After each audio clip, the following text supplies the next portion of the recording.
Hema committee റിപ്പോർട്ടുമായി ബന്ധപ്പെട്ട വിവാദങ്ങൾ ഇങ്ങനെ കത്തി നിൽക്കുകയാണ് കേരളത്തിൽ. ഇതിനിടെ CPM-ന്റെ സംസ്ഥാന സെക്രട്ടേറിയറ്റ് യോഗം ഇന്ന് ചേരുന്നുണ്ട്.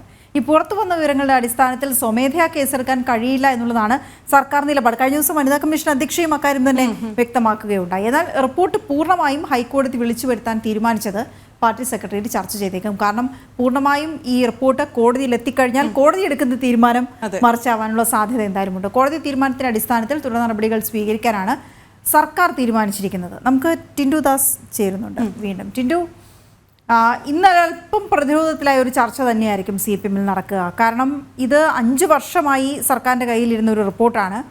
ഇത് പരാതി ഉണ്ടെങ്കിൽ മാത്രമേ അതിൽ നടപടിയെടുക്കാൻ കഴിയുകയുള്ളൂ എന്ന നിലപാടാണ് സർക്കാർ ചോദ്യങ്ങൾ ഉന്നയിച്ചപ്പോൾ വ്യക്തമാക്കിയത്. അല്ലെങ്കിൽ ഈ വിവരാവകാശ നിയമപ്രകാരം ഇത് മറ്റുള്ളവരുടെ കയ്യിൽ കിട്ടിക്കഴിഞ്ഞപ്പോഴാണ് ഈ ചോദ്യങ്ങൾ ഉന്നയിക്കപ്പെട്ടത്. അപ്പോൾ എടുത്ത നിലപാട് സർക്കാർ കൃത്യമായി അത് തന്നെയായിരുന്നു പറഞ്ഞു വെച്ചത്.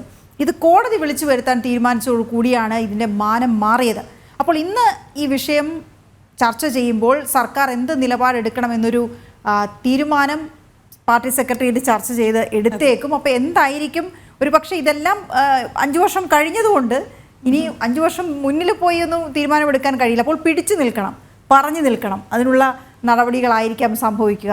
എപ്പോഴാണ് സെക്രട്ടേറിയറ്റ് യോഗം തുടങ്ങുന്നത്? എങ്ങനെ ഈ വിഷയം ചർച്ച ചെയ്യും? മറ്റു വിഷയങ്ങൾ എന്തൊക്കെ വരും? വീണ, പ്രധാനമായും 9 മണിയോട് കൂടിയാണ് CPM സംസ്ഥാന സെക്രട്ടേറിയറ്റ് ചേരുക. മുഖ്യമന്ത്രി ഇന്ന് തിരുവനന്തപുരത്തില്ല. മുഖ്യമന്ത്രി ഇന്ന് കണ്ണൂർ പരിപാടിയിൽ പങ്കെടുത്തുകൊണ്ടിരിക്കുകയാണ്. പക്ഷേ എന്നാലും ഇന്ന് CPM സംസ്ഥാന സെക്രട്ടേറിയറ്റ് ചേരും എന്ന് തന്നെയാണ് വിവരം.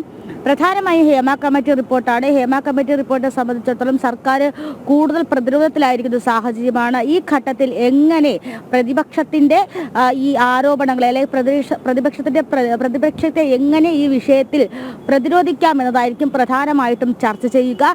ഈ വിഷയത്തിൽ എല്ലാ പാർട്ടി നേതാക്കളും എല്ലാ MLA-മാരും അതോടൊപ്പം തന്നെ സംസ്ഥാന സർക്കാരിൻ്റെ എല്ലാ പ്രതിനിധികളും ഒരേ അല്ലെങ്കിൽ ഐകകണ്ഠേന ഒരേ ഒരു തീരുമാനം, ഒരേ ഒരു പ്രതികരണം വരേണ്ട ഒരു സാഹചര്യമാണ് നിലനിൽക്കുന്നത്. അപ്പോൾ ഈ ഒരു സാഹചര്യത്തിൽ എങ്ങനെ പ്രതികരിക്കണം, ഈ വിഷയം എങ്ങനെ പ്രതിരോധിക്കാം തുടങ്ങിയ കാര്യങ്ങളായിരിക്കും ചർച്ച ചെയ്യുക. ഏറ്റവും പ്രധാനപ്പെട്ട കാര്യമെന്ന് പറയുന്നത് ഈ ഹേമ കമ്മിറ്റി റിപ്പോർട്ട് പുറത്തു വന്നതോടെ ഈ പുറത്തു വരുന്ന സമയത്ത് തന്നെ ജസ്റ്റിസ് ഹേമ ഇത്തരത്തിൽ ഈ പ്രധാനപ്പെട്ട ഖണ്ഡികകൾ, പ്രധാനപ്പെട്ട ഭാഗങ്ങൾ പുറത്തു വരരുത് എന്ന് കത്തിലൂടെ അറിയിച്ചതായിട്ട് മുഖ്യമന്ത്രി പലതവണ മാധ്യമങ്ങളോട് പ്രതികരിച്ചതാണ്, അല്ലെങ്കിൽ ആ വിഷയമായി പ്രതികരിച്ചതാണ്. ജസ്റ്റിസ് ഹേമയുടെ നിർദ്ദേശമുള്ളത് കൊണ്ടും പലതവണ ആവർത്തിച്ച് പറഞ്ഞതുകൊണ്ടുമാണ് റിപ്പോർട്ടിലെ ഈ പ്രധാനപ്പെട്ട ഭാഗങ്ങൾ പുറത്തുവിടാത്തത്. അതോടൊപ്പം തന്നെ എന്തുകൊണ്ട് ഇതിൽ നടപടിയെടുക്കുന്നത്, അല്ലെങ്കിൽ ഹേമ കമ്മിറ്റി റിപ്പോർട്ടിൽ പരാമർശിച്ചിരിക്കുന്ന വളരെ ഗുരുതരമായിട്ടുള്ള വിഷയങ്ങളെക്കുറിച്ച് എന്തുകൊണ്ട് സർക്കാർ നേരിട്ട് നടപടിയെടുക്കുന്നില്ല എന്നതാണ് മറ്റൊരു ചോദ്യം. ഇതിന് സർക്കാർ പറഞ്ഞ മറുപടി ഇങ്ങനെയായിരുന്നു: ഒരു വാക്കിൽ പോലും, ഒരു സെന്റൻസിൽ പോലും ഇത്തരത്തിൽ ഈ ആരോപണ വിധേയരായവരെ അല്ലെങ്കിൽ ഇത്തരത്തിൽ കുറ്റകൃത്യം ചെയ്തു എന്ന് മൊഴി നൽകിയിട്ടുള്ളവർക്കെതിരെ നടപടി എടുക്കണമെന്ന് ഒരു ഖണ്ഡികകൾ പോലും ഈ റിപ്പോർട്ടിൽ പരാമർശിച്ചിട്ടില്ല. അതിൻ്റെ അടിസ്ഥാനത്തിൽ ഈ കമ്മിറ്റി അല്ലെങ്കിൽ കമ്മീഷൻ ഇത്തരത്തിൽ നടപടി എടുക്കണമെന്ന് പരാമർശിക്കാത്തത് കൊണ്ടും നടപടി എടുക്കണമെന്ന് ആവശ്യപ്പെടാത്തത് കൊണ്ടും ഈ വിഷയത്തിൽ ഹേമ കമ്മിറ്റിയുമായി ബന്ധപ്പെട്ട് നിൽക്കുന്ന വിഷയങ്ങളിൽ നടപടി എടുക്കേണ്ട എന്നൊരു തീരുമാനത്തിലായിരുന്നു സർക്കാർ ഉണ്ടായിരുന്നത്. പക്ഷേ സർക്കാരിൻ്റെ തീരുമാനങ്ങളെല്ലാം വെട്ടിലാക്കിക്കൊണ്ട് പൊതു താൽപര്യ ഹർജി ഹൈക്കോടതിയിലേക്ക് വരുന്നു.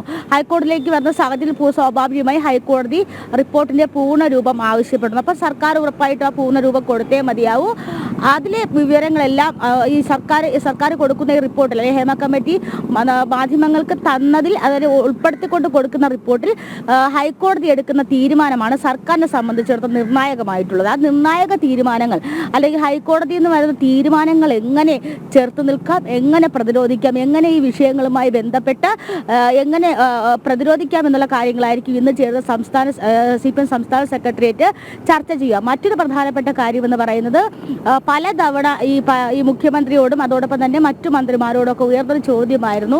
മന്ത്രിസഭയിലുള്ള ഒരു മന്ത്രിയെക്കുറിച്ച് തന്നെ ഇത്തരത്തിലുള്ള ഒരു ആരോപണം വരുന്നു. ഈ റിപ്പോർട്ടുമായി ബന്ധപ്പെട്ട് മന്ത്രിസഭയിലുള്ള ഒരു മന്ത്രിയെ പറ്റി തന്നെ ആരോപണം വരുന്നു. ഈ ആരോപണത്തെ എങ്ങനെ നോക്കിക്കാണുന്നു, അല്ലെങ്കിൽ ഈ ആരോപണത്തിലെ പ്രതികരണം എന്താണ് ചോദിക്കുന്ന സമയത്തും ശരിയായ മറുപടി കൊടുത്തിട്ടില്ല. അപ്പോൾ ആ വിഷയങ്ങളും ഇന്ന് ചർച്ച ചെയ്ത് ഹൈക്കോടതിയുടെ പക്കൽ ഈ ഒരു ഹർജി പരിഗണനയ്ക്ക് വന്നപ്പോഴും, അതായത് ക്രിമിനൽ നടപടികൾ ആരംഭിക്കണമെന്നുള്ള ഹർജി പരിഗണനയ്ക്ക് വന്നപ്പോൾ ഹൈക്കോടതിയിൽ സർക്കാർ ചോദ്യത്തിന് ഉത്തരമായി പറഞ്ഞത് പോക്സോ കേസ് എടുക്കാനുള്ള സാധ്യത ഉണ്ടെന്നാണ്. അപ്പോൾ എന്തുകൊണ്ട് ഈ 5 വർഷം ഇതിൽ നടപടി ഉണ്ടായില്ല എന്നൊരു വലിയൊരു ചോദ്യം. അതിനെന്തായാലും മറുപടി പറഞ്ഞേ മതിയാകൂ. കോടതിയിൽ വന്നു കഴിയുമ്പോൾ ചോദ്യങ്ങൾ പിന്നെയും ഒരുപാട് ഉയർന്നു വരുന്നുള്ള കാര്യത്തിൽ തർക്കമില്ല. ഓക്കെ.